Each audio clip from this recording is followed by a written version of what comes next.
staff budget workshop number 3. And we'll start off with the CIP structure. Mr. Roloff?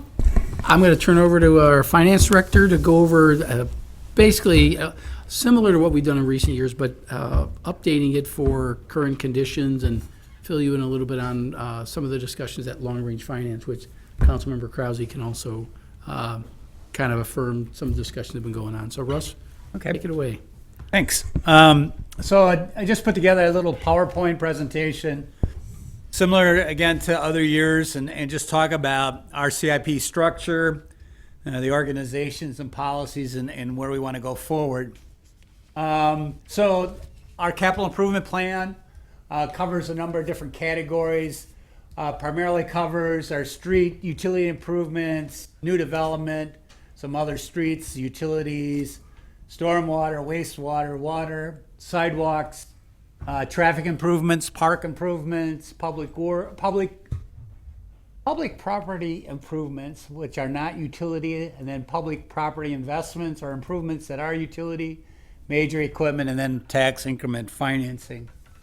So projects are put together, and the CIP was distributed to council members and went to the Plan Commission last night for their recommendation. Yeah, and we're not here to talk about the CIP specifically tonight. This is more just the financing of the CIP. And some of the structure. Yeah, and The the structure. structure, yeah. And so some of the funding sources are the general tax levy, developer contributions, issuance of debt, and that's a number of different ways. General obligation debt. It also can be utility revenue debt, debt related to tax increment financing. We can talk about the TIF structure and whether there's donor TIFs or contributing to other ones. We have special assessments, donations, state and federal grants, and also funding with other agencies. So that's kind of some of the sources that come into play. So the big question before council as we get into the budget, on some of these capital projects, you try to match up the useful life with the financing, if that's the decision of financing it, or do you pay for cash? Big discussion in a lot of organizations, a lot of communities, who's going to pay for the infrastructure? Who's going to pay for the improvements? Typically, when you're doing it on a cash basis, the people that are part of your community now or in the past have paid for it by the accumulation of that cash reserve. But if you issue debt, you can match up the future residents of the community, because as they come and go, to that useful life of the investment. Another way to look at it is looking at special assessments. We typically spread that out for 15 years. The grants, if we get them from other sources, and then development and tax increment financing.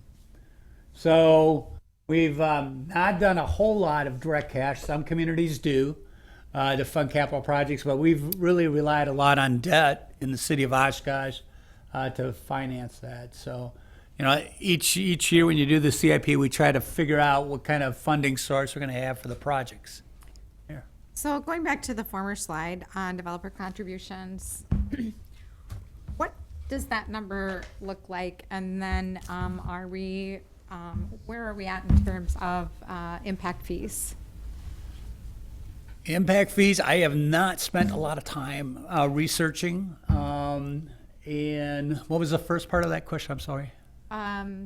So where are we at in terms of what I think we I have can- received? Okay, there's a little bit of history with those things. The idea behind, if you, when you go home and look at your CIP tonight, page 51 and 52 are the summary of the sources and as well as the uses of that. So if there's a developer contribution, it'll be listed as in one of those sheets. That'll be in the summary, and you can quickly identify. Typically, developer contributions are when the developer has asked us to participate because they're a smaller part of a larger project, and they have some obligation, and we're taking the lead on it. And when we take the lead, a good example of that is what we recently did with Oshkosh Corporation, not really for Oshkosh Corporation, but for everybody else in the area. You know, we, as part of our agreement with Oshkosh Corporation, we were providing the infrastructure, but everybody else there was paying. So developer contributions are a big part of that. We don't get a lot of those because typically we require the developer to do it his or herself. So we try to avoid those. So like our Casey Meadows subdivisions where they're paying for the infrastructure, the streets, the sidewalks, all that, that's not considered contribution. That's their own dime. We aren't even bidding it out. And for the advantage for them is that they can bid it out and they might be able to get a better price. Okay. If we bid it out, it might go a larger price. But the reason we usually do it is because it's just more, it's more efficient for us to get it Does done. any of that developmental, I think it's in our parks, right, Bill, where if we Parkland dedication. park dedication, is that considered a developer contributions? In this category, yeah, but the answer to the second part of the mayor's question is, we don't make a large use of impact fees. Okay. And impact fees in recent years have been tightened down even more by the state legislature. You may recall when we were there talking about the rental housing, there was a bill getting discussed right in front of us that the league was there for. We weren't there as much, but it had to do with restricting use of developer fees, and that has been so much more restrictive. We get a little bit for parks, and that's about it. And even those rules have been clamping down in recent years that you have to use it within the exact area that it's being paid. It's not like we want to do a park, let's say on the north side of town, and it was a west side impact fee. You can't use those funds to go to the north side park, even though in a growth pattern, that might be the best place to put it. It has to be used in that, Designated. has to be used in that designated area type of thing. So there's a lot of restrictions on that. I'm not an expert Even if the on it. developer agrees to the plan? The development community has been very persuasive down in Madison. So that would probably be an issue for Mr. Davis and community development to give you a little more No, I detail. was To- just curious. But to date, so this is showing that we have 0 in developer contributions, but what I thought Mr. Herman, Deputy Mayor Herman asked was that parkland dedication amount that we received from Oshkosh Corporation, would that not go under this contribution? It would if we use the funds, but we haven't used the funds. Okay. So good it's- point. Good point, yeah. It's not the stuff that's being held for or earmarked for, but only after it's once used. Once Okay. we spend it, yeah. So like the money they gave towards the trail. That was a flat out donation. Okay. So that would be, So that falls under that donation category. yeah, there you go, yeah. So that just gives you a rough example. Okay. And when we do the CIP project, you'll see sources and uses with each Right. project. And this is just basically recapping and giving you a little structure of how, Sure. some of the Oh, that's funding fine. sources that are available and have been utilized by the city. So when you start looking at debt, basically general obligation debt, and that's broken down to bonds and notes. And it can also include borrowing money from a division of public lands, Board of Commissioners of Public Lands, also just kind of referred to as the State Trust Fund. So we have the ability to tap into that for market without going through the outside bond market to get funds. And we've used that in the past. And then we also have the ability to issue revenue bonds. And revenue bonds is the difference. Oh, I got another slide, I think, right after this that talks about the definition of each of those. But in addition, we have utility debt for revenue bonds or notes, sanitary sewer utility debt, and stormwater utility debt.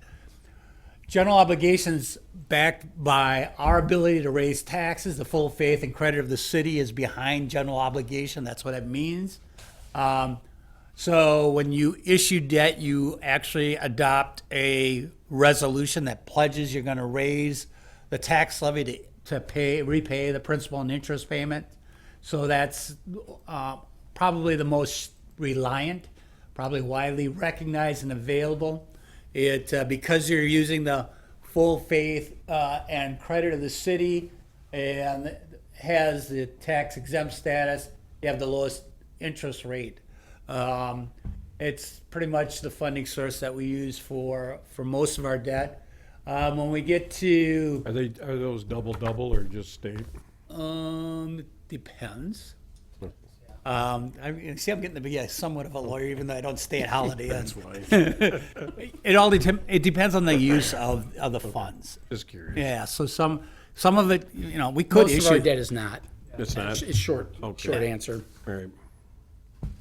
So other uses of general obligation debt for the city, if we are funding special assessments, and we've gotten into a policy and routine of issuing debt for special assessments because it's trying to match up the cash flows.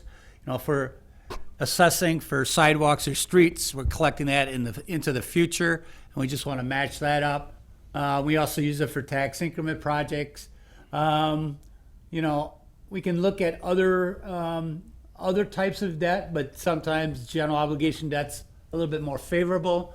And then the capital outlay items, usually more than 10 years when we issue debt. And then we kind of look at, what our debt ratio is to the state imposed levy limits. So those are just some other types of general obligation debt. In the past, we've kind of been pretty aggressive on our street and stormwater program. We have shifted some of our utility debt to revenue bonds, and again, that's just kind of matching up with the revenue stream. Some communities do that, but then, you use a larger portion of your general obligation because there's a 5% of your equalized value is the max that you can issue. So we try to want to hold that. And just from a historical standpoint, when we started to be more aggressive on streets and that, we were also getting aggressive with utilities. We had to use some utility debt because we didn't want our ratio to go up too Right. high. Right. Okay. So a couple other high-profile TIF projects, and most recent one is the Oshkosh Corp project. We've used it for matching funds. Again, if it's less than 10 years, we tend to do a note, and then the borrowing for special assessments. So in the presentation and in just a few minutes, I'm going to pop up this actual model. Eller's helped us with the backbone behind this debt projection. We've given a little history of where we're at. The Long Range Finance Committee saw this spreadsheet, and we talked about different scenarios. The big thing to note in blue on the equalized value, it's pretty much set that our equalized value is in. We're looking at the estimate for 2019 at $4,211,000,000. With that equalized value, you can see what the debt limit will be for the city. Going forward, in this exercise, we just assumed continued growth in the equalized value, and then there's some historical patterns that it hasn't been 1%, but we've had some growth, and it looks like we'll have some growth. I'm estimating going into the future. As we look at financing, the 12.5 is actually what's included in your CIP for 2020. We're looking at holding that pretty steady for 21 and 22. And just as a placeholder, we looked at the potential of increasing that to $15 million. And again, we can run some of the different scenarios. But the big story on this is if we do this type of a debt plan into the future, and if we have this type of growth in our equalized value, by the year 2027, actually, you dip below the 50%. We'll talk a little bit later about a debt management policy. In the past, the city of Oshkosh has looked at just that kind of ratio, but there's some other policy considerations that you might want to consider. I know a long-range finance committee has talked about a more broader debt management policy that we want to bring forward to the city council for their consideration. That would be more than just our ratio of our debt to the debt limit. And we're going to, in a few minutes, Russ is going to pull up the spreadsheet and just show you how different scenarios, different assumptions can change this all. So you can just see live how the changes, because the 1%, as Russ said, hasn't been tracking. I remember, 15, 20 years ago, Ellers would say, we're putting a very conservative 1% growth scenario in there. That does not describe the last decade. If anything, our values have been going down. It wasn't until we started closing the TIFs in 16 and 17 that we saw the reversal of that, and as the economy's been improving. But through most of after 08, after the crash in 08, our values were consistently going down. Dark store issues, manufacturing assessments, personal property exemptions, all those things. You can cite one or all of them, but the reality is we were going down. It wasn't until, we really turned the corner in 17 when we actually had like a 3% increase in our equalized value, which was great. And you can look at the percentage. Our percentage didn't start to really go down until there was real movement on that equalized value. You can see, we went in 14, we were at 78.55%. The next year, we didn't even go a full percentage point because we actually went down $5 million in value. And and that was a good building year, yet we still had a reduction. A lot of it had to do with a lot of businesses coming in and getting, I'll call them dark store reductions, because once we lost the Walgreens case, the dominoes started to fall. But the other thing that goes into play too is that the debt that's coming off the books, the debt that's being retired, is greater than the amount of new debt we're adding. So we're slowly, working our way down. And that was your commitment to the 11, at that time, the 11.5 million. But we're also committed to every year. I think Ellers looks at what debt we can maybe retire or refinance to reduce that too. So that part of the policy is a big piece of it too, I Sure. think. That actually allows us to go up to that 15 if we. Yeah, so Go there. in the year 2020, we're basically taking 16 million off the books, almost 17 million, and adding 12.5. So Well, remind me again, for 2019, what was our big jump? That's what Russ just said. I'm sorry, what Deputy Mayor Herman just said. Every once in a while, we refinance, we Refinance refund that. some bonds. Ellers looks at that all the time and makes a recommendation. You should call these bonds. I think, Bill, you'd asked me one time, do we ever do that? Yeah. We did it big in 19, so we took on We just 21 started million in doing debt, that. but we refinanced is Right. basically the Yeah, best way to do it. we cut years and we cut percentages on the, Yeah, good, yeah. 2016. yeah, Well, 14, 15, and 16, look at those. yep, One of those was the WRS debt. yes. The WRS debt, which we took on because that could have got called and would have put us under, And the principal kept going up. right. We were paying less in interest, so our principal kept going up. The whole purpose again of this slide is just to kind of give you a flavor of, if we continue this pattern, especially if we even bump it up in 2023 a little bit higher, we're still going to be in a good position if the community continues to grow. So graphically, just kind of showing the percent of outstanding debt as a percentage of the GO debt limit, and you can kind of see that moving down as we go into the future. And then this is just a linear illustration that shows what the debt limit is in red versus what our year-end debt is, and you can see that gap is widening, which is a good thing. On the general fund, General obligation debt. right, Geo, okay. And it's basically everything but the The utility. utilities, okay. Yeah. And John's going to, later on in the workshop, we'll talk about utility debt, but this is just, again, because this is backed by your commitment to raise taxes to pay it. And prior councils have already adopted resolutions that basically obligates the city to issue debt into the future.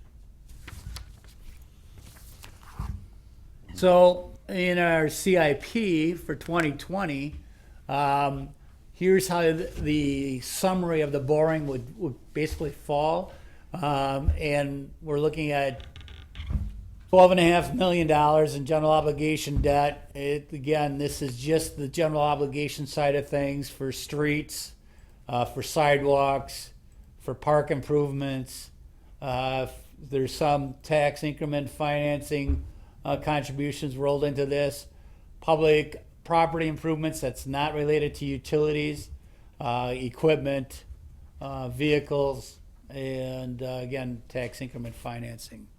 Why is there no special assessment borrowing dollar amount in there? Well, that was page 51. Just the projects that we are recommending for your consideration. I don't know if we had any that falls within that I category. think the category there is, you can do something, you can do some special assessment borrowing where you're borrowing with the backing of special assessments, and we don't do that right now. They're called, B bonds, were they called? Special Yeah, assessment B, bonds. yeah, I think that's why. I think I think it's built into the street improvements. Okay, good. I give Russ a ton of credit. I mean, he's still learning all the little I'm still perks. drinking from the fire hose. He is absolutely drinking from the fire hose, and we ask him how it's going every day, and so we made sure we took off the title interim to make sure that he knows he's now with us. So, Well, I don't but know, I think the jury's still out. Okay. But so that special assessment borrowing would be what? If we stayed with what we had and people are paying 15 years off, we would have to borrow to cover some of that? Because they're in it at 15 year? that is actually included in that $4,619,000.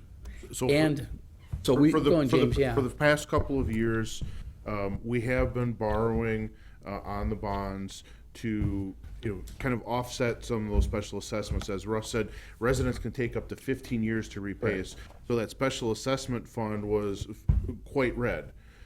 So in an effort to, turn that cash flow around, we've been borrowing for that.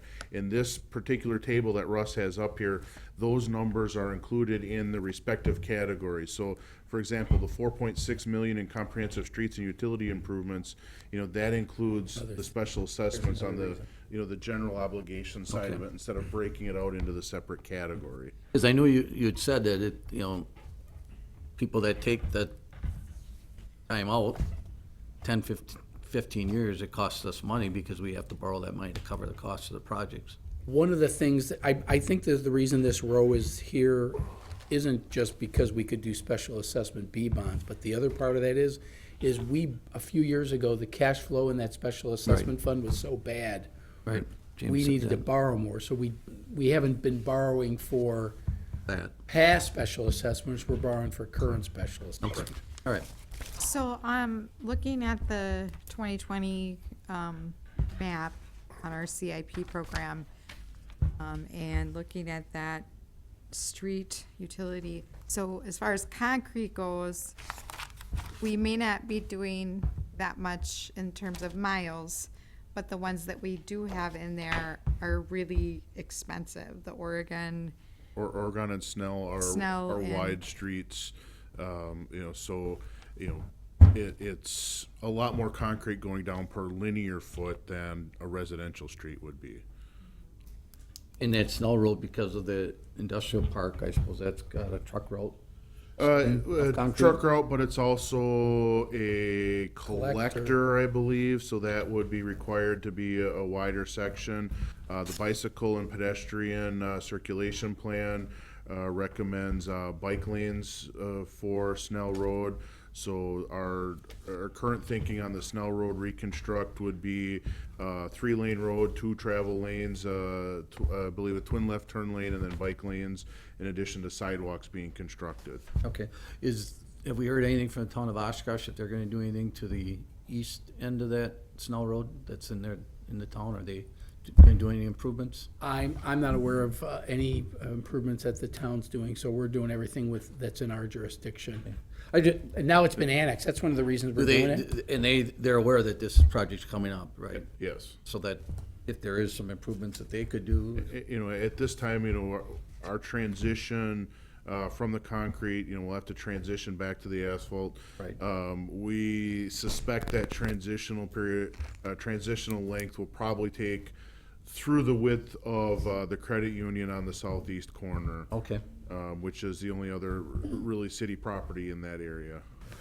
We're gonna have a subsequent workshop where we're gonna get into Yeah, the specific. I details just- about the projects. Yep, that's all So right. the finance, I guess just my question then, at page 7, where we have the street for the public infrastructure improvements, so would that not match up to the summary of the street utility improvement, the 4.6 million? Because, I mean, we've got like 9 million for Oregon Street and 4.6 on Snell alone. Do those numbers not? Well, this 4.6 million here is just the GO side of it. So for example, on Snell Road, it's a $4.6 million project, but the street is about 2.2, sidewalk and traffic are the only other GO. So you've got $750,000 in storm, another 650 almost in wastewater, 850 in water. So, over half of that project is not GO, it's utility costs. Okay. And the same thing with Oregon, 1.7 for streets out of a $9 million budget. Half of the budget is wastewater utility. Gotcha. Yeah. And what Russ is presenting here is just the GO side the of the GO, okay. project. So, I have a question. So, I want to get back to the 12.5 million. We jumped to 15 million as a placeholder. Why does that jump 20%? Well, again, as I had mentioned, we did that jump to 15 in 2022, and I was just looking at the flexibility for the city. Again, that wasn't any decision on my part. It's just a wag. Yeah, Well, it's not even, it's more about putting it in the model. So what I just council's don't want to put it in direction- people's heads that, We put it in there because in case new projects came up that we could spend the money, to have the money there. and long range finance said, well, what happens if we went to 15 or 18 or 20 million in 1 year? Then you'd have to scale back in the future years. If you didn't want to hamstrung the city on a project that you really needed to do. But if you had a large borrowing in 1 year, what would you do in the future years to kind of level that out a little bit? I just have a concern that if you look where you start going to that 15 million in new debt, then all of a sudden our debt retirement kind of plateaus a little bit. Yep. And I have a real concern about that, so. Okay. And that's why you're asking, that's Okay. a legitimate question, and then I think Okay. we have to ask that question. But I think it was just more of about, that's part of the model, and eventually your policy is gonna dictate. Because right now, the direction we have from council, 12.5 million. So Russ And I didn't know put it in future there. councils are gonna have say over that, but I just don't want somebody to say, well, they're kinda looking at 15 million, let's go shopping for a project, so. But if we're staying at, We have a long shopping list already. I think you're going to hear that people are not really in tune with the fact that the list is much longer than our Right. financial but capability. if we're staying at 12.5, not to jump ahead, but that next slide says that we're planning to exceed for 2020, the 12.5. No, 2020 is 12.5. 21 and 22 are at 12.5, and then just a placeholder of 15 from 2023 through So 2029. what does that mean there where it says proposed to exceed that at the top? Oh, you know what? A text editing error, I That believe. was Russ not using a last year's slide, changing the number and not changing the verbiage. I apologize. Oh, okay, gotcha, all right. We're not. This is drinking from the fire hose. This is what I am happens. so Okay. sorry. So- You- No, when you that- drink I from How the many fire shades hose, of red can I turn? Okay. Nah, you're fine. All So we're right. not going from It's 12.5. 12.5, all right. We're staying at 12.5. actually, last year it was 11.5. The council gave us authorization for 12.5 last year. That's why the wording didn't get changed. But when you drink from a fire hose, water splashes So if into you your just eyes. add the word not to exceed, then we're good, Yes. okay. Yeah. Sorry about that. Again, that was based, all of that formula, and again, we'll call it up on the screen in just a little bit, is assume some equalized value growth, Well, long-range finance said, what if we don't? What if it's just zero? You know, what if we had a negative year and we actually had some reduction in our equalized value? And all those are all things we can do really quick and take a look at it. So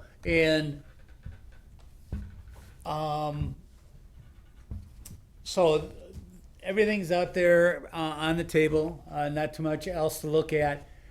When we look at projects and potential projects, we kind of have to go through a prioritization process. And that's probably been the most difficult part of this whole thing. Some of the factors, you know, is there immediate potential for failure or critical need of replacement, contractual obligations? It's titled 2015 because back in that's when That's we started using in the these policy. policies. Yeah, and that was, I didn't want them to think that you had another no, printing error. That's legit. no, one's enough. Let's see. And then at the end of this, we did talk about the policy that the board in long-range finance adopted, and so some of those factors again include, you know, if we have to issue debt for a capital project and we're eligible for grant, you know, you don't want to pass up the grant, so you take that in consideration.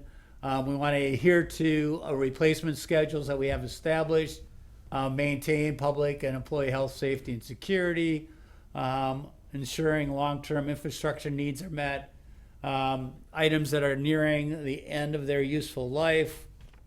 We want to kind of adhere to those replacement schedule and make sure that we don't, you know, bunch things up or have log jams going into the future, minimize financial impact, and kind of be proactive on projects and avoid future costs.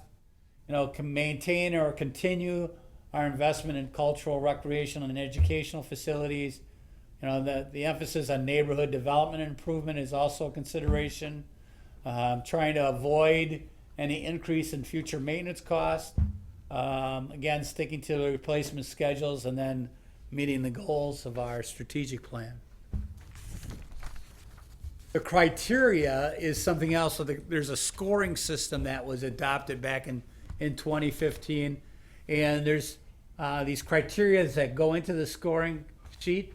The criteria looks at, does it conform with the strategic plan or conform with department plans, financial commitments, and trying to maximize and leverage outside funding, you know, whether or not we're mandated to do something, maintaining public health and safety, you know, looking at implementation feasibility, looking at the impact on the operating budget, you know, the service to our population, you know, how much is going to benefit from that particular project, the item life, the project life, the amount of usage that it's going to happen, the service level, again, linking to other CIP projects or other organizational projects, infrastructure and investment and protection, and also to encourage economic development. So those are all the criteria that it's used in that scoring system.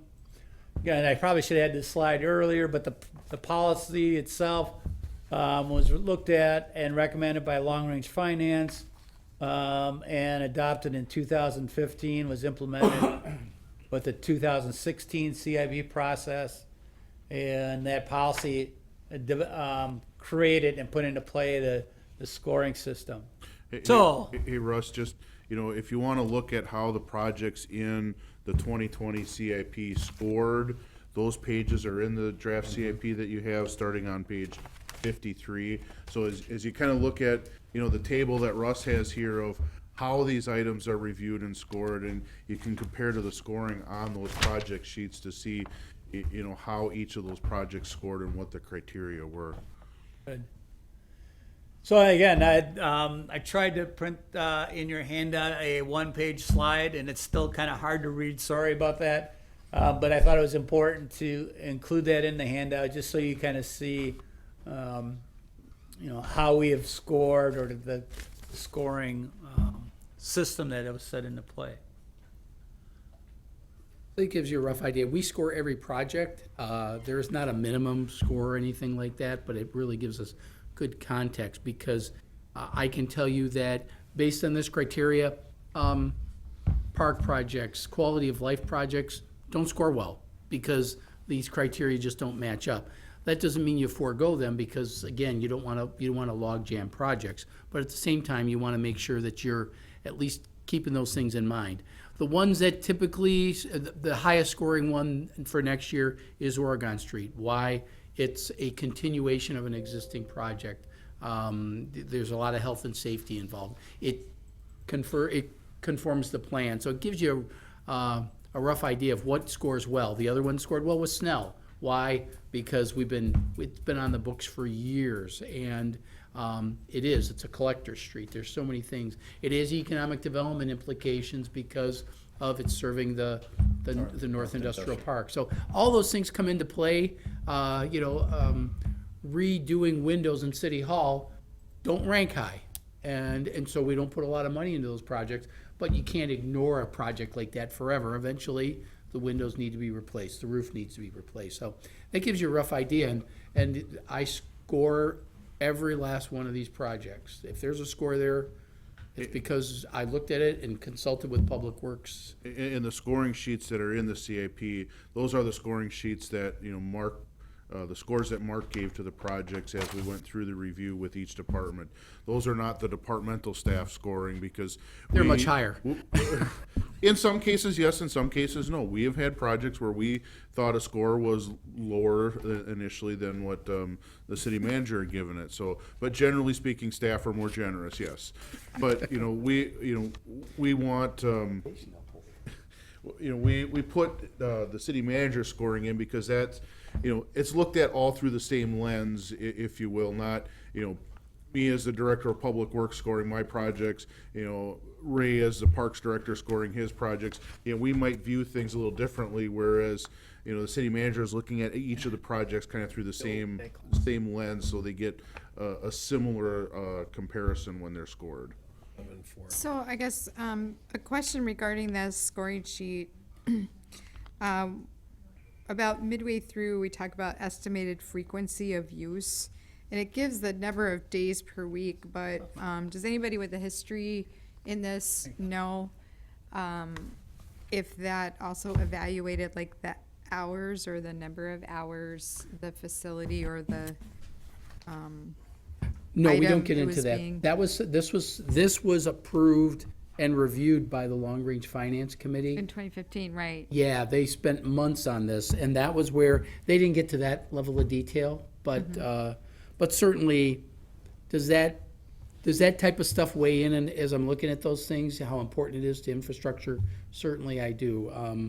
And even some things, but I consider all those things in terms of project life. I mean, project life gets reduced because of frequency of use. So I factor those things in, but these are the ones I do. These are the criteria that were established by Long Range Finance, and I haven't changed them. And quite honestly, I look at it and say, do I need to add something? But generally, I think it's worked pretty well. I think, we tease each other about how close I get to them, but there is some consistency. We recognize certain things that are, not every project has an economic development benefit, so we don't give it any points. Some are not just about maintaining infrastructure. Not everything's about mandates. But so we didn't factor that in, but that doesn't mean it's not something we don't think about. It technically gives me the ability to give bonus points, but I'm pretty stingy. But if you wanted to make a case that number of hours a day, you might talk me into adding some extra credit points or bonus points. Yeah, that last miscellaneous category, the last 5 points are, kind of city manager's discretion for the last kind of 5 points on the scorings. Look at the zeros. I'm pretty stingy. And the thing is, it's not because there's not a winning or losing score on this. I'm just using it to kind of get my bearings straight, to make sure that we're prioritizing things. So I gave Russ enough time to call up the spreadsheet. I already made some changes So this to is it. live, so this gives you a rough idea of how we can do this. Again, if you kept everything, at 12.5 and assume no growth in equalized value, we're still going to be, based on that assumption, below 50%, in, when was that, 2026? We're at, by 2029, we had 45%. So it does, you know, if council wanted that, up that to something else, we could certainly run that. I guess I'll ask that of John. How does that affect our rates for borrowing and stuff like that? The lower that debt is, the better rates we'll probably get on our GO? Certainly a factor that plays into the overall rating for the city is the overall debt burden and debt burden management. So not only just currently where you are, but that you also have a plan long-term that you've been following. Weren't we, several years ago, we got downgraded by Moody's? Yes. Yeah, that was probably when we were in the upper 70s. So Moody's looks at this quite heavily too, right? And the higher we go, if we go up, the better we are for taking on We the get debt. better rates. I mean, just Better rates, flat up period. better rates. And I did a little research on my own, not that I'm smart, I'm the dumbest guy here, but, Moody's really pays attention to your plan. They want to see consistency in your plan, both past, present, and future. So, I mean, the proof's in the plan, so to speak. So do we have it in our policy now? I can't remember off the top of my head, that it gets, that the debt policy gets reviewed every year or two, or is it? We don't have a formal debt policy, and I think that's, and I'm gonna defer to Councilmember Krause, because Russ and the committee were talking about this. Yeah, we talked about that at the end, coming up with one, and with the debt limit. So it's really been the council just kind of saying, we don't want to take on more than, We wanted to get below 70, you know, right, and that was a goal. That what was one of your really goals. exciting is we're darn near 60 now. Right, that was one of the goals we put on several years ago. And I think sorry to interrupt. No, but, go ahead. But the big thing for long-range finance is, you know, I think the city for so long is just focused on your percentage of debt capacity used. But there's really a lot of other things that go into a good debt management policy. If you look at GFOA, and I've had some exposure and recently reviewing a comparable city, you know, we have in front of long-range finance a draft policy from another community, and we're looking to make it try to fit Oshkosh. And I think within the next 2 months, we're going to have something to present to council for your consideration. But we're looking at more of a broad-based debt management policy that takes into consideration the capacity or the percentage of the debt limit used, but it also looks at how much of our tax levy is being spent towards that. We're looking at, you know, developing sound financial policies that I think should also help the next time we go for a rating. Sure. One of the other ones I liked was the amount of debt that we have that's 10 versus 20 years. That, you know, it's no different than when you talk about your mortgage. You know, you got a 30 or 15-year mortgage, you're going to pay a little more on a 15-year mortgage, but you're going to pay it down a lot quicker. Sure. And we've been doing that in recent years. But because this metric of the percentage of our cap it was not good. We just have to be honest with ourselves. It wasn't good. We became very focused on that one metric. Now that we've made some real improvement in there, I think Russ has looked at this and just said, there's more to this than just this single metric. And I think the committee was very receptive to looking at more things. You know, I guess the only thing, I wouldn't want the policy too stringent to hinder future councils or even future projects. Right, yeah. I mean, the thing about the policy from a rating agency perspective is having a policy is a good thing. Having a policy and then exceeding that policy from a rating agency side is bad. Okay. So, you know, having the policy in and of itself is a very positive thing from a rating agency standpoint, but then staying with that policy is key. Is And that also true with our TIF policy? From a rating agency standpoint, when you, in terms from a borrowing perspective, or what do we? I mean, from the standpoint of, a couple of years ago, we came up with a TIF policy and criteria and things of that nature to determine yay or nay on TIFs. Sure. I would say it wouldn't necessarily have an impact on our debt policy, but I think following any policy is appropriate. So I mean, whether it's a personnel policy or a debt policy or a TIF policy, that we need to follow those, and when we don't, you know, it has implications. It may not have an implication in this case for. Our debt rating. For debt rating. Yeah. Okay. But That was my question. But saying what you do and doing what you say, that's important. The Long Range Finance Committee also talked about, giving some flexibility in the policy so you're not tied down to it. So the committee spent some time saying, should our goal be, 65 or 70% with the policy stating that's where we're going to be, but a goal of trying to be below 50, and giving us that cushion if some project came forward, because there might be a project that would benefit the community, but might cause that to go up a little bit for a year or two before it comes back down. One of the concepts that Trina Larson and I talked about last year was that favorable economic conditions. And I think this kind of illustrates what could happen.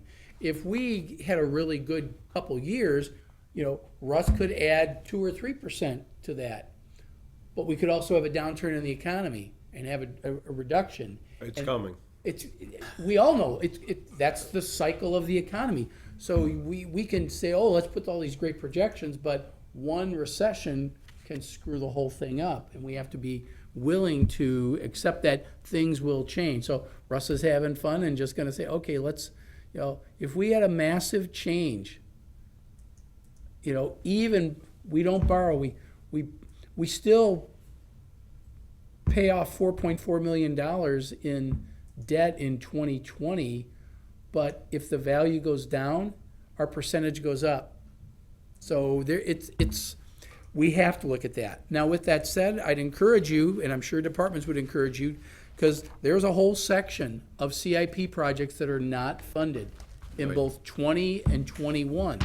And the idea is, if things are better than as Russ shows, do you want to consider those things? But I call them, they're left on the cutting room floor. And I tell departments, I'm sorry, but I have to follow that 12 and a half until council tells me something different. So Russ was really just illustrating what can happen. I mean, you can make all these changes you want, but when reality sets in, council has to deal in reality. And we've talked a lot about facilities. We've talked a lot about other street projects. And to the degree that our metrics, adding more metrics adds more depth to what we're doing. And that's what I really am intrigued about this debt policy, because we can do more with it. And we can look at all the metrics, and if we're not performing, we got to take a look and say we can't borrow. If we can we borrow, a little more? And do you borrow a little more and then go back for a couple more years? But you got to be ready. If the economy tanks, let's say the state eliminates personal property tax. It's not out of the question. And I've said I'm happy if they do it, if they backfill us. But if they don't backfill us and we lose it, we'd easily go down to something like 3.7 million. Well, I think history has proven that we can't trust the state. I mean, it is what it is. I mean, those political whims we can't be prepared for, but just my short history on the council just shows me that they're gonna strangle us every chance they get. So, I mean, we can certainly, I think a couple of the Long Range Finance Committee members asked you if they could have a copy of the spreadsheet so they could play the numbers themselves. Happy to give you the spreadsheet to you if you want to play at home, but the reality is you see that every variable has an impact.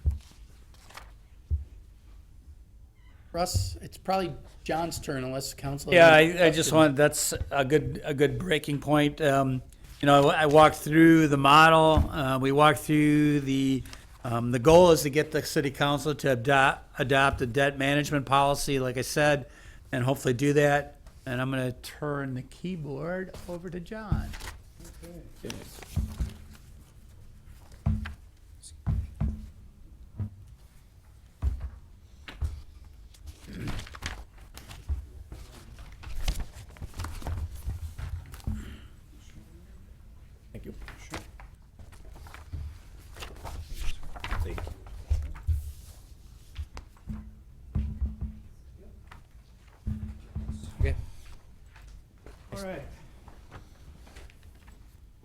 He's got the mouse and keyboard.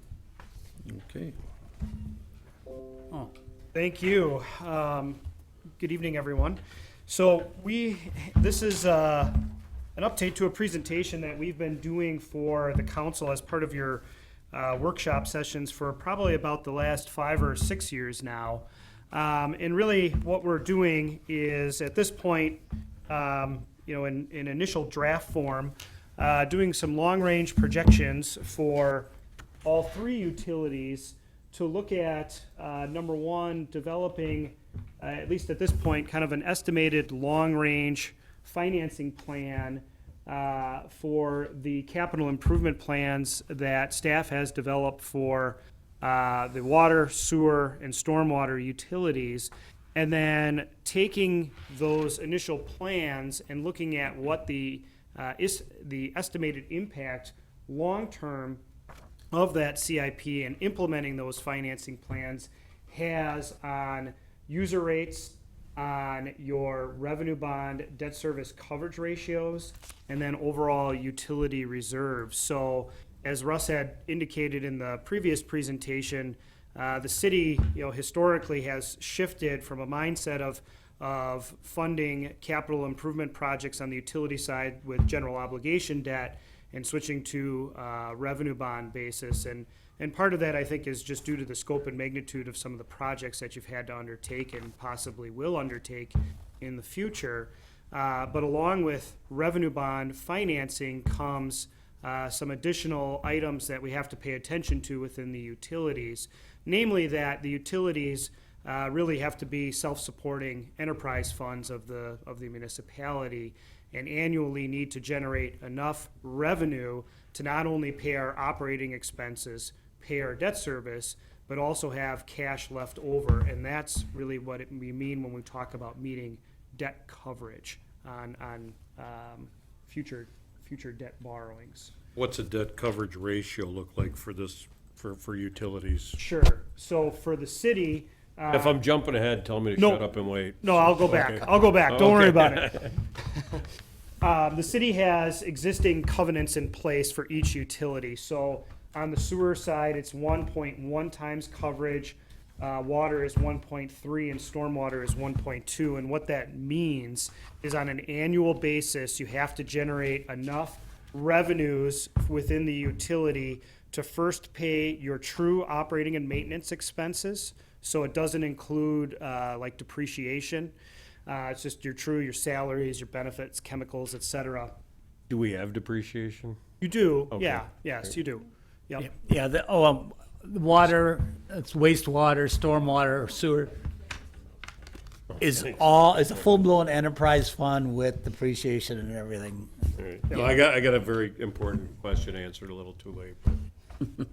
So after you pay your operating expenses, you have to have enough revenues left over to be, in the case of the sewer, at least 110% or 1.1 times the annual principal and interest payment for the utility for that year. And that applies to not only the debt that your existing debt, but then at the time you're taking on new debt, you have to also be able to meet that coverage factor for the debt that you're planning to take on. So that's a debt to equity number, really? Correct. Okay, Yep, all right. really. I'm good. Yep. So that's really what we have to make sure that we're adhering to. And so when we develop rate recommendations, we're looking at a number of factors, but when we're talking about a capital improvement plan, so to go back a slide, and particularly, a capital intensive plan like this, really those debt coverage numbers drive a lot of the rate recommendations in future years. So this is a summary that we've, again, put together for the last 5-6 years. So what we're looking at is the period from 2020 through 2029. And what we're showing preliminarily is the need for approximately $328 million in long-term financing spread out between the different utilities over this 10-year period of time. And this actually, to be honest, is very consistent with the same 10-year period that we looked at last year. So 2019 through 2028 actually went down by $1 million. It was actually about $329 million last year. over that 10-year What is period. the rounding line reference? Sure. So when you issue bonds, you round off to the nearest $5,000 block. Okay. So as part of the debt issuance, in most cases, there is a little bit of rounding that happens within each issue. How do we stack up against our peers? It's hard to say. I will say this, this is a larger plan. There's a lot of capital, but every utility is different from a regulatory standpoint in terms of, on the sewer side, when your WPS permit, you have to meet phosphorus regulations. On the water side, some of I the got items- all that, but the debt to equity number doesn't change regardless of your size. Sure. So, if you can't answer, don't worry. I don't- I'm ambushing you, yeah, so no. my apologies, but I would like to know that information. On the what I would say is on the water side, we're probably on the higher end for debt to equity ratio, and that's one of the items when we've come in for rate cases with the Public Service Commission. We've had to actually seek a higher than what they consider benchmark rate of return to be able to ensure that we're meeting our coverage ratios. Okay. So. But I think 125% is pretty common in some of my other communities that I've worked for. Correct. So again, the water might be a little bit more, but the utility, the stormwater or sanitary sewer is probably a little bit less. Yeah, you're right, Russ. 101.25 times coverage is kind of the industry standard. So to have water, part of the reason we've had to have a higher rate of return is because we have a higher coverage factor that the city has subjected itself to. So. And I that's- apologize again, I No. wasn't trying to ambush you. No, Just- no, it's a good question. Yep. No So worries. what does that mean for people at home watching in the water bills? Because we know that we've increased and we're gonna need to continue to increase. Correct. So give that a layman's explanation for folks who are watching this with bated breath. It means that when we, I know. can try, Go- and we go can ahead. jump in. Go ahead. I mean, basically what it means is when we do our accounting for our water and sanitary sewer and stormwater, we have to have enough reserves on hand to cover our debt obligations going into the future. And that's kind of a regulatory number. So all it does is it means the rates have to be sufficient, not only to meet our current operating costs, but to have adequate reserves to make our investors, the people that hold our bonds, comfortable with the future of our utilities. And the bottom line impact is something John will get to at the end of his presentation. Yep. So, you're right. When you issue debt on a revenue basis, it's backed by the revenues of the system versus the full faith and credit of the taxpayers of the municipality, that irrepealable property tax. So, what you need to demonstrate to bondholders at the time you take out debt is that you have enough revenue to be able to cover your debt and then some. So, kind of like when you take out a mortgage or a car loan, banks looking at the same sort of thing. Can you cover your debt and then some? So, same sort of similar concept. But So the to- bondholders really own it. I mean, that's who owns it. Yep, So, I and mean, that's, yep. right. So to kind of, Well, sorry to interject. The bondholders are investors to a municipal-owned utility. So the utility customers are the owners, Right. but they're helping They're- But finance. They're the owners of the Bondholders debt. are the first in line, is what you're Yes, saying. yes. So, okay. Yeah. Sorry, I'm slowing things down. no, that's okay. So to take each utility piece by piece from a cash flow perspective, we have, and each one is going to look the same. And if you've seen this presentation before, it's similar format. We have our total revenues at the top. We have our total revenues from user rates on the very top line. What we're showing is the annual projected rate increase that is necessary to be able to fund the utility in whole, including the capital improvement plan. We're then showing that cumulative effect of those rate increases over time. We have other revenues from user rates, primarily late fees, but other miscellaneous type revenues that come into the utility. So our total revenues coming in. We then have our cash sources going out. And the first line is our operating and maintenance expenses. And we've developed some projections, conservative projections going into the future for future O&M expenses.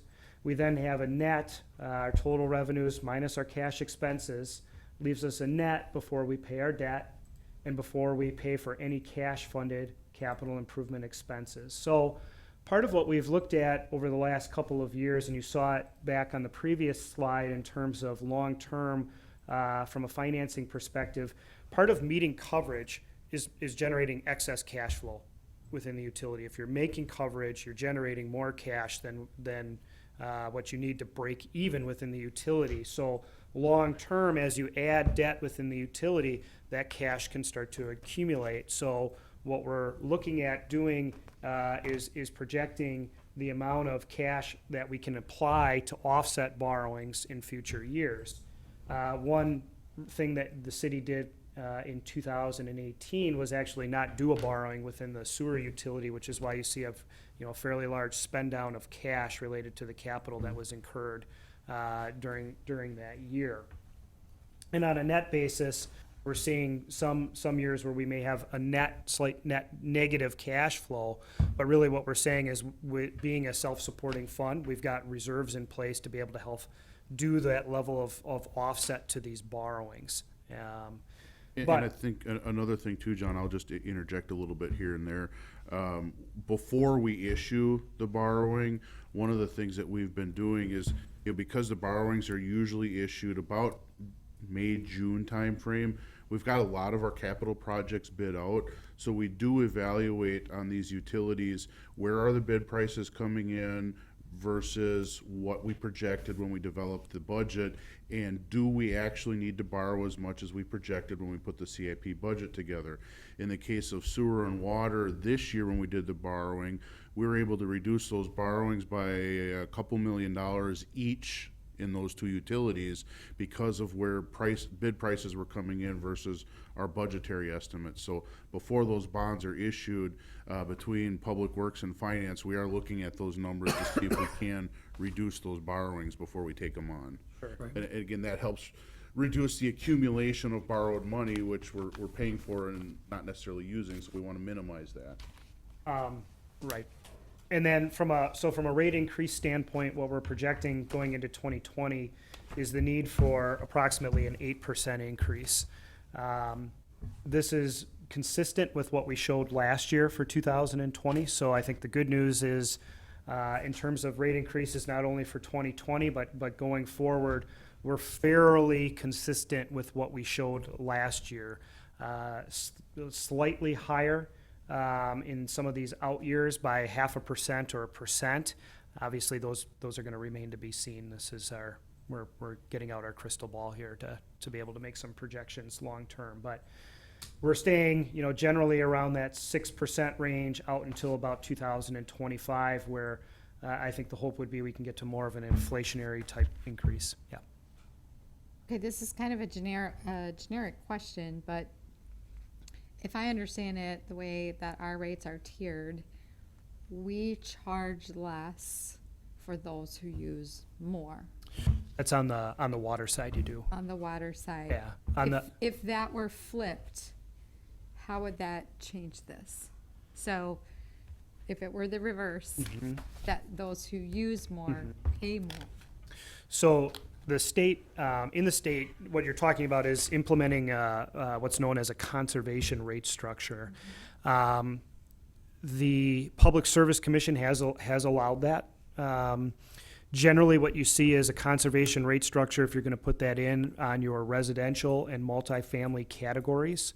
The PSC is more reluctant to put a conservation rate structure on non-residential customers because what non-residential customers generally are saying is we need a certain amount of water to operate our business and do business, and if you penalize us for that, we may not be able to do business, or we may be able to do it in a reduced fashion.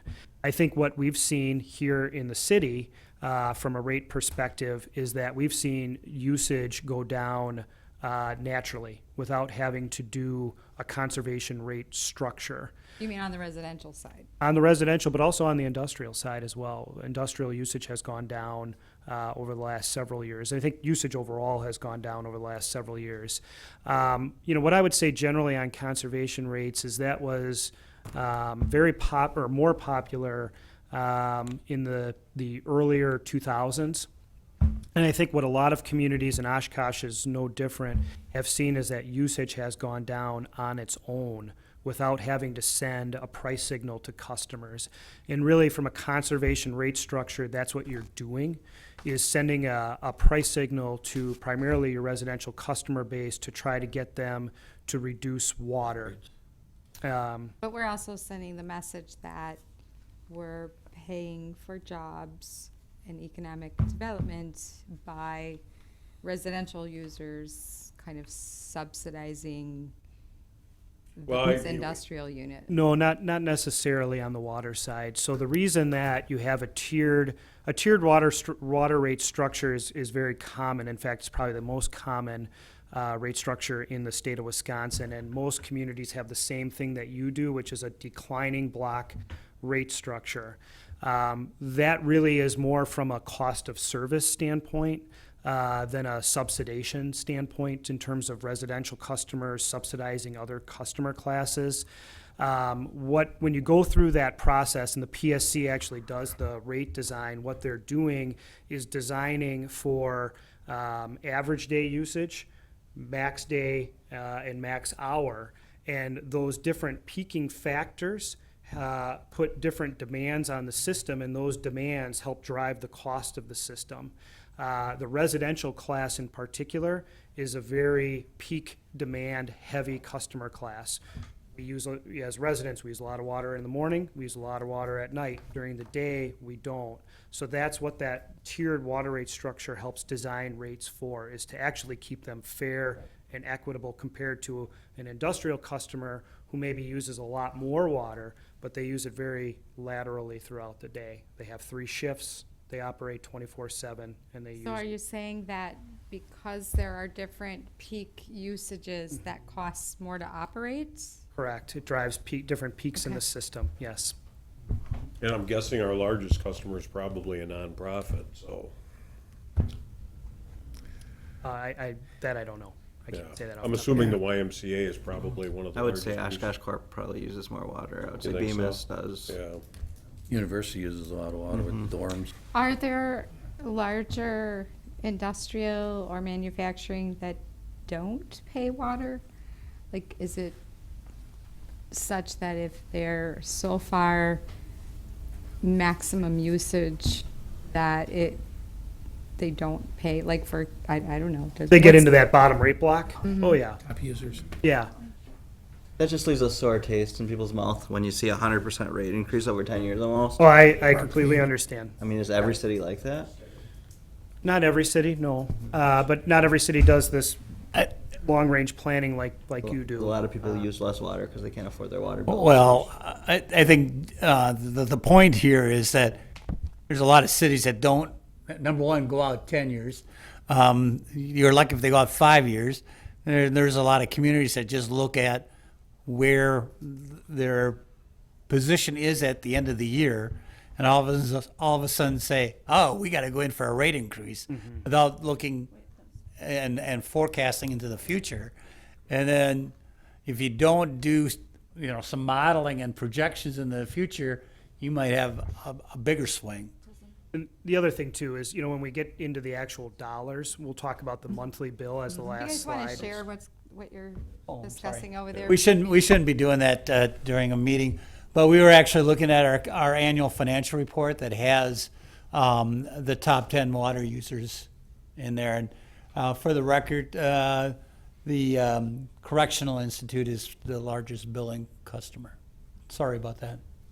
But do all the do all the communities use their utilities to help pay for street construction and things like that, like we do? It's very common that they pay their own share of it. So if we're replacing, the sewer main under the road at the same time we're doing it, that they're paying for their share of the the sewer main replacement, and they're paying that through the utility, absolutely. Yeah, I think James would agree. The last thing you want to do is replace a street, and then and I've seen this happen 2 years later. Come in and find out you have a problem with the water main or the sanitary sewer, and have to dig up a new street. And in our history, we had that exact same problem. Yes. You know, streets were being paved without an analysis of, do the sewer, water, and storm sewer need to be done? And 5 years later, we're out there digging up a concrete street because the sanitary sewers collapsed, so the water main's breaking left and right. So, you know, there's been a big shift in how we analyze our street reconstruction projects to make sure the life of the infrastructure is extended, and that means we've got to replace everything at the same time. And we do look at it. We have some projects where you know, maybe a sewer was just replaced 15 years ago. Well, you know what, we don't need to replace that one, or a water main. You know, so we look at them. You know, we televise the storm sewer and the sanitary sewer for condition and connections before we do a street project. Water main, we rely on age and break history, but you know, in our history, we did just that. We just paved streets and didn't do the utilities, and at the end of the day, it was more costly to the city because we were digging up brand new streets to fix utilities that probably should have been replaced when the street was done. And that's obviously how you do it in a CIP, telling us how old the infrastructure is and everything, so that's a great way of That's one of the ways justifying everything. Sure. we've tried to tell that story as to why we're doing these. You know, the sanitary sewer is 150 years old. It can't be expected to last any longer. Right. Okay.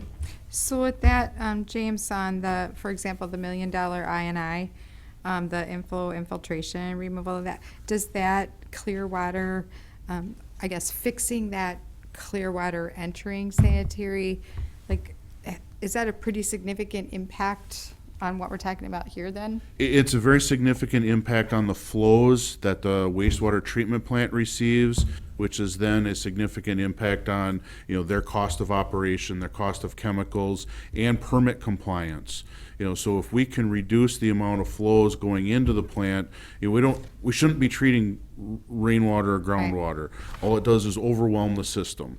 You know, so by keeping that out of the system, we're reducing the impact at the plant, and we're reducing our needs to make plant improvements to be able to comply with our permit requirements first and foremost. You know, we've heard phosphorus mentioned here. It's something we've been talking about for several years, but you know, seeing where the regulation is going, it's you know, it's a product of your flow and your concentration. So if you can get your flows down, that means you don't have to get your concentrations as low. So it's a level of treatment issue. So and we have seen some very significant improvements at the plant with our INI reduction. You know, we've seen, you know, in common rainstorm events, you know, 2 inches in a day, we used to, you know, peg the flow meters at over 100 million gallons a day. A lot of times now we don't even hit 70. And when we do, those flows are dropping back down within a day or two instead of a week or two as they used to. So that would show up then more than in our operating and You're gonna see it on, maintenance? there's gonna be Operating value in maintenance. operating costs, because, you know, James doesn't know from one day to the next, are we gonna get how do we regulate our chemicals? You're gonna save on chemicals when you, improve INI, because when you put chemicals in the water, you're actually improving the quality of the water rather than just, you know, chlorinating clean water. I mean, that type of thing. Or having it settle out. You have to settle it out, but if you got so much water, you're not settling out as much because it's flowing so fast. John, if there's, I got lost where we were on this thing, I'm sorry. We just did the sewer utility cash Yep. flow. Did we get through the whole thing? Yeah. We can go to water. Well, we got through sewer. Through the sewer, yeah, but we got our debt coverage analysis. Yeah, you can look at the debt coverage analysis at your leisure, in terms of seeing where we're at relative to the 110%. But what it's showing just generally for each utility is we're projecting out to make sure that the rates we're projecting are sufficient. On the water side, we have to deal from a regulatory standpoint with the Public Service Commission. So we've gone through a series of rate cases. Our last one was in 2018. We're projecting another one here in 2020. But the reason you see really an every other year perspective for rate increases compared to sewer is that because we have to go through that conventional rate case process, and that takes a fair amount of time to get through. I think the PSC is saying right now it's usually about 9 months to get through it, which I think has been our history here with the city as Yeah, well. I think our last one ended up around 10 or 11. Yeah. Yeah, it was long. It's a lengthy process, but you know, from a rate standpoint, what we're showing is about 10.6%, which is very consistent with the initial revenue projections that are budgeted for in 2020. Then coming back in for another rate case in 2022, in 24, 26, and then waiting a few years and looking at something in 29. But I think the good news going forward, and this is consistent with what we showed last year, is that, you know, we're down below double-digit rate increases, and I think that's good. As not as much fun as it is dealing with the PSC. I think coming in for more frequent, smaller rate increases versus those larger ones where you potentially have rate shock is certainly, you know, a good thing from a pure rate analysis But we're standpoint. kind of looking at almost 31% in the next 6 years, right? Yep. Another 31% increase.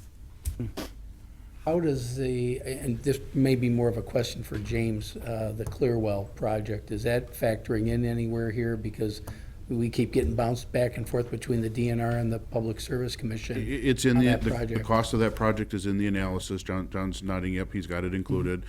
We have included it in the CAP. We do have a meeting scheduled with the Public Service Commission to talk about that project at the end of this month. We've completed another level of analysis that they asked us for, so now we're setting up a meeting with them to talk about that analysis and try to get some buy-in on that analysis before we move forward with any redesign efforts. John, this is probably do we have any of the phosphorus liability that's gonna flow our way factored into this at all? I mean, that's coming, so. That would be more on the sewer side, and I'll let James. I know you don't have a number, but I mean, it's gonna be big. There is a cost included in the analysis right now. Right now, what we've included is kind of a cost based on what going through the multi-discharger variance, what that cost, what we estimate it would be for us. So that's what's built into the analysis. You know, not a large capital expense at this time. You know, we are still going through analyses. We still do not have the final approved TMDL for the Upper Fox and Wolf. So while we have a good idea what our number is going to be, until that document is approved, we don't know for sure what it's going to be. I just wanted to make sure something was baked in, and I respect the fact we don't know. So. We don't know, but we have included a number in the analysis. Okay, Yep, thanks. absolutely. So, you know, back on the water side for 2020, what I will say, that Clearwell project does really have a big impact on what we're able to get from a rate increase standpoint with the Public Service Commission. If that project, say, continues to be delayed, it's possible that this rate increase then would be delayed as well, or may be, you know, quite a bit less than what it is shown here. Have we So, historically ever been denied a rate increase? no, not to my knowledge. Okay. It's been less than maybe what was submitted, but Yes. I don't know that I've seen a denial. If you know, it may come in and say, well, we're looking at 10, and they go through all their analysis, and we go back and forth, say, you know what, it's actually gonna be 6. Right. That's generally what I've seen happen. And that actually happened in 2018. We had a little bit higher rate increase that was projected, and during the review process, as they went through, and we said, well, we spent this much money. And they said, well, that's great, but we're going to take that and normalize it over a 5-year period, or do what they do. That got knocked down. Okay. That's fine. Yeah, regulators. The coverage analysis there. Jumping ahead then to the stormwater side. From a rate increase standpoint, what we're showing is a 7% increase in 2020, and actually holding that constant through 2023, and then dropping down into the more of the 6%, 5%, and 4% level thereafter. This also is, from a rate increase standpoint, 100% consistent with what we showed last year, too. So a positive there that, you know, we're we're seeing more consistencies year over year as we've done this analysis in terms of rate increases, and in some cases been able to knock some of these increases down. The first year that we did this, and we, on the sewer side in particular, had a separate CIP for phosphorus, we had rate increases that we were seeing that were much higher than what we're showing here. Yeah, I think that first year we were estimating $120 million worth of capital expenses. You know, we've since been doing a lot of additional analysis, study, and fine tuning, and in the short term budgeting for us, using the multi-discharger variants to buy time for hopefully technology to catch up for those total costs to come down then. Right, right. So this last slide here really brings it all together and shows kind of that impact of those rate increases on your monthly bill. So generally, when you talk in the world of utilities and utility rates, the percentage increase in most cases always looks worse than the actual dollar impact when you actually look at the dollars and cents of it. In terms of the rate increase on the water side, if that roughly 10%, that would equate to about a $4 change in the monthly bill for the average customer using about 4,000 gallons a month, or about 48,000 gallons a year, which is kind of where the city has been. And just for folks who, and my own benefit here, how many cubic feet is 4,000 gallons a month? 100 cubic feet is about 748 gallons. Yeah, so it's a little over 500 cubic feet. Were these estimates based on the average water bill? It's based on the rest- average water usage, yep, Of on the all the average estimates. customer, yep, kind of just rounded I off. think I only got charged 4 cubic feet. It's 400. The billing units on our bill are in 100 cubic feet. So if you 100 got cubic charged feet. 4 units, you got charged for Yep. 400 cubic feet. Gotcha. Because your rate is per 100 cubic feet. So for your water bill, you have a volumetric rate in 100 cubic feet. You also have a fixed charge and a public fire protection charge that is based on the size of the meter. So this is based on a 5/8 inch or 3/4 inch meter, which is what almost all residential customers have. On the sewer side, the increase for that roughly 8% increase would equate to about a $4.20 increase over the prior year's monthly bill. The stormwater side would be about a $1 increase. So you can see that change in terms of the total monthly bill for all three utilities being right around $100 a month, water, sewer, storm, and kind of going to about $150 a month between now and 2029, assuming all of these rate increases would be put into effect.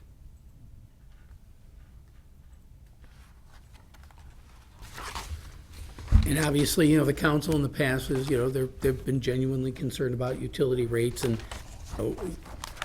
we know the appropriate thing to do is let people know, just try to be as open and honest as possible.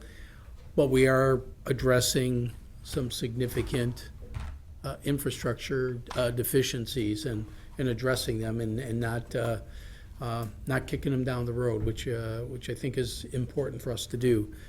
Things like Oregon Street, we're doing that so that we can have an opportunity for development on the south side of town. The Planning Commission a few years ago, approved a residential multifamily development out there. They can't build anymore because we don't have capacity. The businesses there, we have just enough capacity for the aviation industrial park that the council's approved, but that's it. Actually, Allen's given up a little bit of that available capacity in aviation to help that multifamily residential get a few more of their units. But it's in because place. we're capped out, Yeah. and because we're capped out on those things, so in Is order that for on us. Ripple in Oregon? Yes. Yeah. Okay, But thanks. we can't go, Okay. so that's why that upgrade is happening, and that's what we have to take a look at throughout the city. Where we have leaks, we gotta take care of those. James and his staff reprioritize capital projects based on televising our sewers, and if we suddenly see something that we weren't expecting, well, then we reprioritize our projects. A prime example of that was a few years ago, Mount Vernon and Parkway. Those never appeared in the CIP, and all of a sudden, we're doing them the next year because, Streets Division was televising the sewer and lost a jetterhead, lost a camera.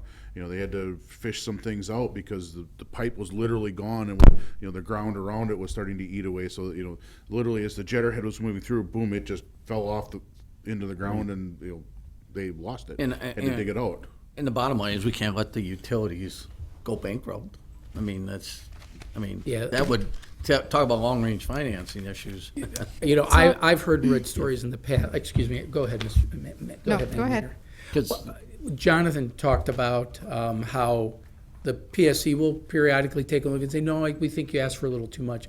There are communities out there, and I know John can verify, the city doesn't want to increase the rates at all, and the Public Service Commission says, you got to more than double what you're Well, proposing. wasn't it several years They ago don't want to hear it, when the but county had to go to like 50% rate increase? Because they didn't, yeah, Madison, and there's some. Yeah, bury your head in the sand. PSC has a list, you submit your annual report, they have a database, and they do send out nasty grams, love letters, whatever you want to call them, urging, either urging or mandating that Encouraging or mandating. communities come in for a rate. And that's why they're there though, right? I mean, they're there to be a kind of a consumer watchdog, if you want to call it that, and Both ways, both ways, yeah. Yeah. So. because they don't want somebody paying No, for past sins. right. And I remember, growing up in Oshkosh, when, as Mr. Robbie said, you want your street done, you had to petition the city, and that's what they did. They did your street. That was it. They didn't do anything with the sewers, sanitary, nothing, until they actually fell apart, and then they finally had to do something with it. I think the way we're going, even though it's very costly, I think this is the right way to go. We still have an obligation, and I just want to assure the council, we continue to look at ways we can do cost improvements so that we get our operating expenses down. The capital projects, we have to moderate that. We can't, we don't have an endless supply of money. We can't take our ratepayers for granted. I think Russ wants to take a look at some other things to how we can moderate these rates over time as well. Speaking of which, so if you look at the EPA's pricing and affordability information, and apparently there's a Water Research Foundation, some communities do lifeline rates on an equity basis where low-income households are charged lower rates on non-discretionary water consumption, like a minimum sanitary requirement, and higher rates on water beyond that amount. Is that? That's something that would be an option, sure. And as part of the rate case that you're looking at on the water side, that's something that you could ask the PSC for. There have been communities that have adopted a lifeline rate for minimum. Communities in Wisconsin? Yeah, yep.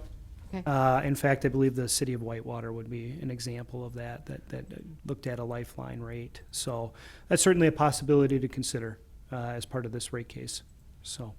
With an 18.8% poverty rate, it's something that perhaps we could have a discussion on.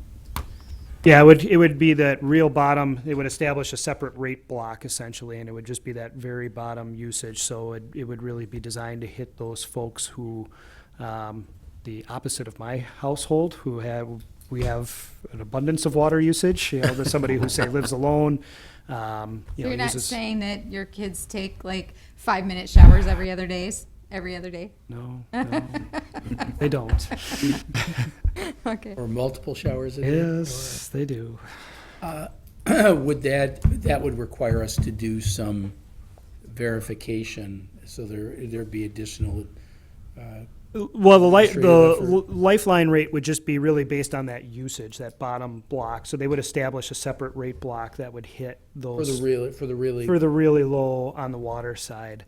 If you want to do something above and beyond that, then that may require some verification. Oh, so we or- would be able to do it without, okay, I was worried about verification. There's a way to do it without verification. Yeah, you basically just say just the trying to avoid first, the the first administrative costs. 1,000, well, I'm not gonna convert to 100 to cubic feet, but say the first 1,000 gallons you use or 2,000 gallons you use would be at a rate that would be that lifeline rate. And then everything else would be at your normal, your first tier block. Okay. All right. That's really all we have. Now you can take your CIP book home and read and absorb all that. There were a couple pages that James referred to, the sources and uses one, as well as the rating sheet, just to give you a rough idea.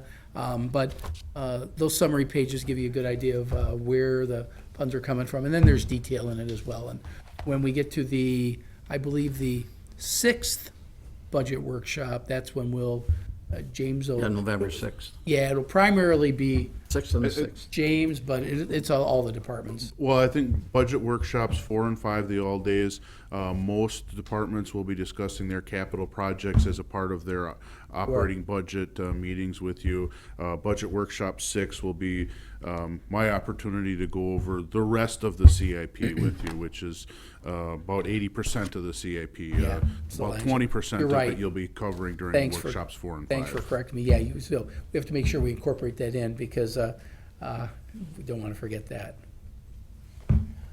That's all we have, Madam Mayor. I just want to thank the staff. I thought this was short, sweet, to the point, very excellent, so thank you. And thank Ellers for their work on.